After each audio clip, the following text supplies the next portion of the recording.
வங்கக்கடலில் உருவான ஆழ்ந்த காற்றழுத்த தாழ்வு பகுதி காரணமாக திருவள்ளூர் மாவட்டத்தை பொறுத்தவரை 2 நாட்களாக பரவலாக விட்டு கனமழையானது பெய்து வருகின்றது.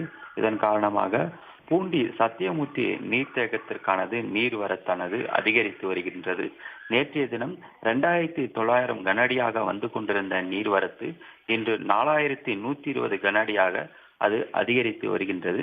நேற்றைய தினம் மழைநீர் வரத்தானது ஏரிக்கு 2510 கனஅடியாக வந்து கொண்டிருந்தது. இன்று 3640 கனஅடியாக அது அதிகரித்து வருகின்றது. இதன் காரணமாக அணை பாதுகாப்பு கருதி நேற்றைய தினம் 4500 கனஅடியானது கொசஸ்தலை ஆற்றுக்கு திறந்துவிடப்பட்டிருக்கின்றது. இந்த நீரானது கொசஸ்தலை ஆற்றின் வழியாக சென்று வங்கக்கடலில் கலக்கின்றது. இதன் காரணமாக கொசஸ்தலை ஆற்றின் வழித்தடங்களில் உள்ள கிராம மக்கள் பாதுகாப்பாக இருக்குமாறும் ஆற்றில் இறங்கவோ குளிக்கவோ துணி துவைக்கவோ கூடாது என மாவட்ட ஆட்சியரானது அறிவுறுத்தியிருக்கின்றனர். மேலும் நீர்வரத்து அதிகரிக்க கூடும் என்பதால் நீர் வெளியேற்றமும் அதிகரிக்க வாய்ப்பு இருப்பதாக மாவட்ட ஆட்சியரானது தகவலானது தெரிவித்திருக்கின்றார்.